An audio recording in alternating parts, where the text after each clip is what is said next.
Hello mga mare, walang nagtatanong pero wait, hindi nga masyadong malamig ngayon kaya pwedeng lumabas ang tortcolets. At bago nga iyan ay ligo-ligo tayo muna. Nauna na nga si Tortali at ito namang si Tortoli. Ay, seloso talaga. Ay, pero kita nyo nung makita nga nyo na binuksan ko ang pintuan ng payaman. Hoy, ere nga at nauuna pa. Sa mga nalilito dyan kung sino si Tortoli o tingnan niyo yung sa harap ng kanyang shell o may ukab kay Emerald Bambam. Si Tortili naman ay kasing laki lang ni Tortoli pero wala nga ganun si Tortili. Pinakakalito yung dalawa na yan kapag nga hindi namin nakikita ng malapitan kasi nga may palatandaan kami kay Tortoli. Si Tortali naman ay madaling maispatan. Ay dahil siya nga ang pinakamaliit sa kanila. Ay mukhang na-excite nga silang lumabas. Ay sabi ko na nga din sa kanila ay magwalis nga sila kung pwede lang. Hoy! Sinunod ko na nga din palang paliguan dito si Tortili. Huy, mukhang na-enjoy niya nga talaga ang maligamgam na tubig. Oh. Ay, Apo, Tortoli, hindi ka talaga makaantay, no? Ay, napakaselosong nila lang. Nasaan ba si Jack Roberto dyan? Huy! At pag-uusapin ko lang kayong dalawa. Ay, wag na daw sabi ni Tortoli. Kaya sige na. Napaliguan ko na nga din pala si Tortoli pero nakalimutan ko na ang i-video. Ayan nga si Tortoli at si Tortali sumichibog na nga sila dito sa labas. At syempre, ito nga si Tortili ay nagpaiwan nga sa loob. Alam niyo naman ang batang yan. Puran ko na nga din pala yung pagkain nila ng calcium powder. Ayan nga, at may puti-puti na akala mong mik-mik. Hoy! Ay kung makikita nyo nga din, ay talagang tinutulungan ko nga din sila kadalasan. Usad ko ang pagkain ng madali nga, ganon. At syempre, ang inyong maling sisi nga ay nagpapakatinderela. Ito nga at pinikap ko na nga ang inyong mga ka-orderan. May mga jomalong talaga tayong sale. Katunayan, ito nga Wild Bluebell na 50 ml. Hoy, 2,699 lang natin yung binibenta. Ay, ito nga mga syalang samples. Ay, ayan, o meron nga din tayo yan. Pinapapre-order natin. Nam yun sa mga gustong maging reseller. Mo lang ang aking mga paninda o tapos kikita ka na. Ka-discard lang, ganon. Nag-gym na nga din pala kami ni Boss _ mapagmahal 148. Hindi na nga ako nag-video dahil nga sa loob ito ng base. So, kami nga ay napahinto ni Boss _ mapagmahal 143 dito. Alam, gusto lang namin i-check itong binibentang Mustang. Ay, nasa 969,000 pesos siya. Ay, bet ko din kasi ang Mustang o kaya ang Camaro. Ay, pero awanti kwartakon, kaya nga sabi ko umalis na nga kami. Wititit nga, at pagka-uwi nga namin ng bahay, meron na nga kaming package dito. Ay, cutie, at ito na nga ang in-order naming mattress. Panahon na talaga mga mare ko, para nga palitan na namin ang aming higaan. At nga mattress lang muna. Ay, naispatan ko nga din dito sa lapag, ay may mga package na naman nga akong Gymshark. Kahil nga din mga bandang alas 5 na nga ito, alam niyo naman na nga ang Tortcolets. Masatalino din talaga ang mga yan. Di lang talaga marunong maghugas ng pinggan.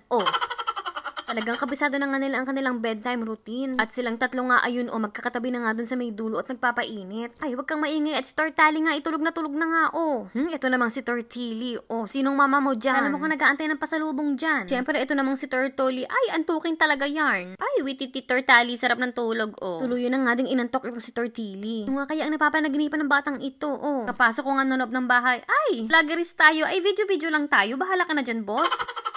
Ay, kapag ka nga ito ay nakonsumi ko at pag ito nalaglag, ay, ako ang mapipisa. Ay, hoy, wag naman.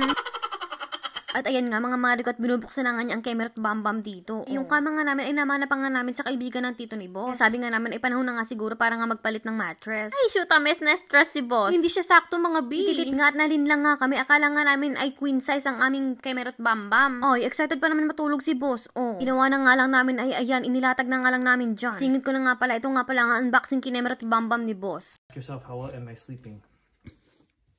Box. Ikaw lang ang bukod tanging nagbabasa niyan. Hindi na binabasa yan. I-open mo lang ang kahon. This has the instructions. Listen. We don't read the instruction. Ay, kasi pag nga ng Boss _ mapagmahal 143, binabasa niya talaga, Unahan ko na kayo mga mare ko, hindi ako pa ba yung asawa, ha? Ay, alam ko talaga na isang ikot na lang sa washing machine itong damit na to. Comfy daw kasi niyan mga mare ko. Ay, favorite pantulog niya yan, mi. Ay, pakiramdam ko nga, pagka namali ako ng laba dyan, ay, maghihiwalay na kami. Hoy, kagrabe naman yun. Dahil nga wala na din kaming no choice, ay kailangan namin bumili ng bagong bed frame. Ay, noon pa man din mga mare ko, ito talaga yung gusto ko, itong cloud bed. Ay, kaya naman talagang mukhang mapapalaban kami, kaya nga naisipan na nga din namin, ay, sige na nga, palitan na nga din natin ang ating carpet. Sorry na agad mga mare ko, dahil nga makalat ang aming kwarto ngayon. Magre-ready na nga kami magpasukat dito. Sabi ko nga kay Boss, ay mag-TikTok muna nga kami. Konsumi lang ako at magkaiba nga kami ng FYP ni Boss. Wait kami magkasundo. Heist, nakakaasar. 3, 2, 1. Hindi boxing to! May naman ginawang boxing yun, Boss. Pa nga din ako tuluyang maloka. Ito na nga at pumunta na nga kami dito sa Lowe's. Ay, ito na nga mga mare ko at pipili lang nga kami ng carpet dito. Ay, bet ko talaga mare ko ang wood floor katulad nga dun sa first floor namin. So, ang boss nga ay mahilig magtapak pagka nasa kwarto. Ang wood floor ay malamig daw sa paa. Kaya nga, sige na nga. Ay, pero alam niyo mga mare ko, kahirap ngang mamili dito. Kayong ang dami-dami mong nakikita, ay hindi ka na talaga makapag-desisyon. Buti na nga na hindi nga kami nag-away ditong dalawa. Ang pamimili ng carpet ay maging sanhi ng aming paghihiwalay. Uso pa naman ang hiwalayan for today's video. Ay, cherry lang. Okay naman kasama sa ganito ang boss dahil palaging pagka ganito, ako ang boss. Siya ang boss sa wallet, ako ang boss sa pamimili. Hoy! Gusto ko nga talaga sana mga mari ko ay yung medyo light ang color, kaso nga medyo natatakot din ako. Siyempre, alam nyo nga ay medyo dumihin, ganon. Ito ang napipili ko, ayan. O kaya yung nasa taas din niya, pwede na yon. Ay, ang medyo hindi ko kasi bet sa carpet, ayan. O kapag ka ginanyan mo, parang na-obvious kinemerot bambam, nagagets nyo ba ako? O, kita nyo? Ay, kunwari nga ay yung nag-vacuum ka, ay kitang-kita ang dinaanan ng vacuum. Ay, pero ayun pala, ay may pa-level-level, inemerot bambam pala siya. Ay, syempre yung pinili ko nga yung hindi halataing ganon. Para aesthetic pa din. Excited nang ako mag-renovate ng bahay, mga mare. Ay, syempre pa unting-unting project yan. At naisipan na nga din pala namin kumain na nga sa labas dahil off ni boss_mapagmahal 143. Ay, sabay nga din kami nag-crave ng Thai food, kaya nga ito dito kami napadpad. At syempre, hindi ko nga naubos ang aking foodang. Ito nga iuuwi ko. Ay, syempre, walang magsasayang sa pamilyang ito, no? At yun lang muna for today's vlog, mga mare ko. Thank you for watching and see you guys on our next one.